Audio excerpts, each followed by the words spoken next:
Allah zat yang maha tanpa umur. Ada suatu agama, tentunya bukan agama Islam, bahwa Tuhannya wafat selama 3 hari. Entah apa dan siapa yang mewafatkannya tidak terjawab.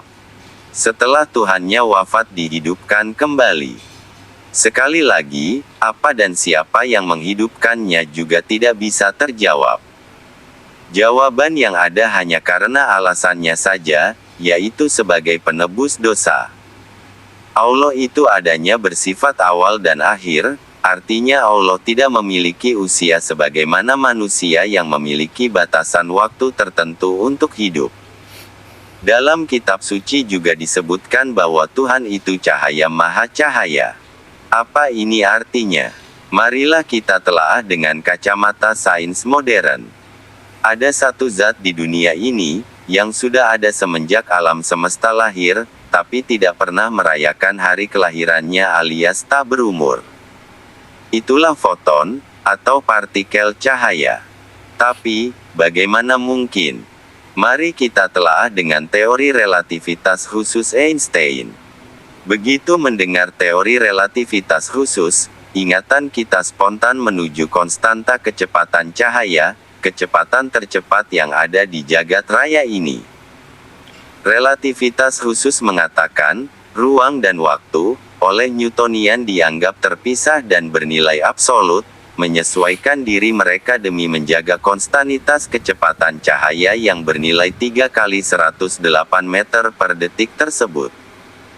Dengan kata lain, dimensi waktu akan melambat atau mencepat, dan dimensi ruang akan memanjang atau memendek, sehingga kecepatan foton selalu bernilai sama. Konsep ini disimpulkan dengan satu kalimat, benda bergerak akan merasakan waktu melambat dan ruang memendek.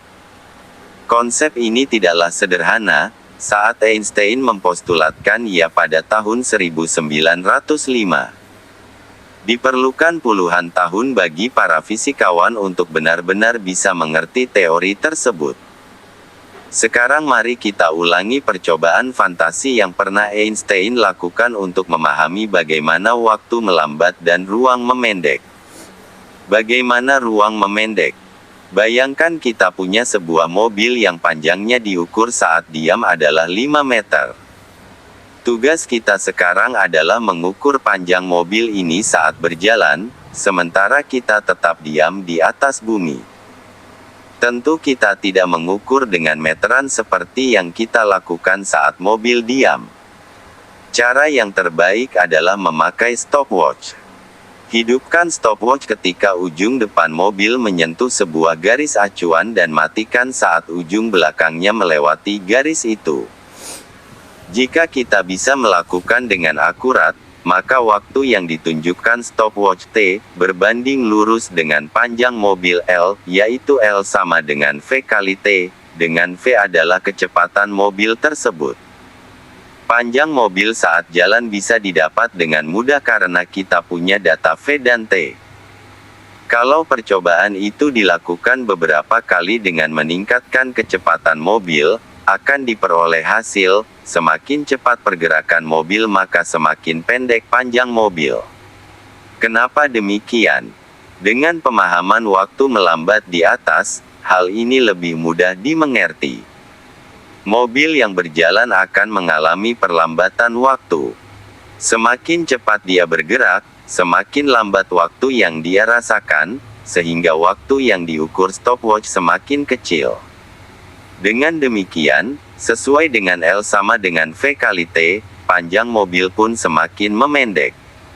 Pergerakan dalam 4 dimensi. Sejauh ini kesimpulan dari percobaan fantasi kita adalah semakin cepat benda bergerak, semakin melambat waktunya, dan semakin memendek ruangnya. Sekarang kita kembangkan kesimpulan itu untuk masuk dalam konsep ruang-waktu teori relativitas khusus. Kita hidup dalam 4 dimensi, 3 dimensi ruang dan 1 dimensi waktu. Keempat dimensi ini dibutuhkan untuk memberikan koordinat lengkap sebuah objek di alam semesta ini. Misalnya saat menggambarkan keberadaan seseorang di lantai 4 sebuah gedung bertingkat untuk menggambarkan 3 dimensi ruang, kita masih harus menyatakan pada pukul berapa orang itu ada di sana. Sebuah objek sebenarnya bergerak di 4 dimensi ini. Sebuah mobil yang diam, tetap bergerak di dimensi waktu. Saat mobil ini dijalankan, maka pergerakannya di dimensi waktu harus dibagi dengan pergerakan di dimensi ruang. Sehingga pergerakan di dimensi waktu berkurang, waktu melambat karena pergerakan benda di dimensi ruang, persis seperti yang kita buktikan percobaan jam foton. Logika tersebut mengantarkan kita pada pemikiran, untuk mencapai pergerakan maksimum di dimensi ruang maka pergerakan di dimensi waktu harus nol. Pada kondisi inilah kecepatan benda menempuh dimensi ruang bisa maksimal. Dan sesuai dengan teori relativitas khusus, bahwa kecepatan maksimal adalah kecepatan cahaya, segera kita sadari bahwa cahaya sama sekali tidak bergerak pada dimensi waktu. Dengan kata lain, foton tidak berumur. Foton yang dihasilkan semenjak alam semesta terbentuk sampai sekarang umurnya sama. Bisa melewati kecepatan cahaya. Ini terkait dengan salah satu formula teori relativitas khusus yang sangat terkenal, E sama dengan mc, baca E sama dengan mc kuadrat, di mana E adalah energi, m adalah massa, dan c adalah konstanta kecepatan cahaya. Formula tersebut menjelaskan relasi langsung antara energi massa konservasi energi massa. Sebuah objek dengan massa m bisa menghasilkan energi E sebesar mc. Dan karena c sebuah konstanta yang besar, massa yang kecil tetap akan menghasilkan energi yang besar. Bayangkan, Hiroshima tahun 1945 hancur akibat energi yang dihasilkan 1,2 pounds uranium. Di sisi lain, formula ini memainkan peranan penting dalam pergerakan objek dalam 4 dimensi. Benda yang bergerak memiliki energi kinetik, semakin tinggi kecepatannya semakin besar energinya. Saat kita paksa partikel muon mencapai kecepatan 99,9 kecepatan cahaya, muon memiliki energi yang besar. Karena konservasi energi massa, energi tadi meningkatkan massa muon 22 kali lebih masif daripada massa diamnya 0,11 MeV. Tentu saja semakin masif pejal benda, semakin susah untuk bergerak cepat. Ketika kecepatannya dinaikkan menjadi 99,999 kecepatan cahaya, massanya bertambah 70.000 kali. Muon semakin masif dan semakin cenderung untuk tidak bergerak. Sehingga dibutuhkan energi yang tak berhingga untuk melewati kecepatan cahaya. Jumlah energi yang tidak mungkin bagi sesuatu pun yang ada di alam semesta ini, kecuali jumlah energi Tuhan. Kesimpulan, Tuhan bukanlah cahaya. Dia adalah cahaya maha cahaya. Bila partikel cahaya, foton adalah sesuatu di dunia ini yang sudah ada semenjak alam semesta lahir dan tidak mengenal usia, maka Tuhan adalah zat yang maha tidak memiliki usia umur.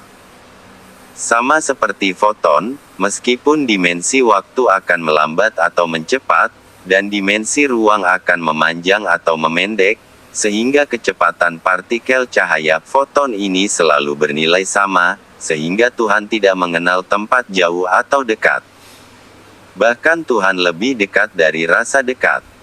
Dia bebas dari batasan waktu dan ruang. Dengan memakai cara berpikir logika ilmu fisika saja Tuhan sudah bisa dinalar keberadaannya. Ini tentunya semakin melengkapi dan memperluas kajian agama-agama yang memberi jawaban eksak tentang keberadaan Tuhan.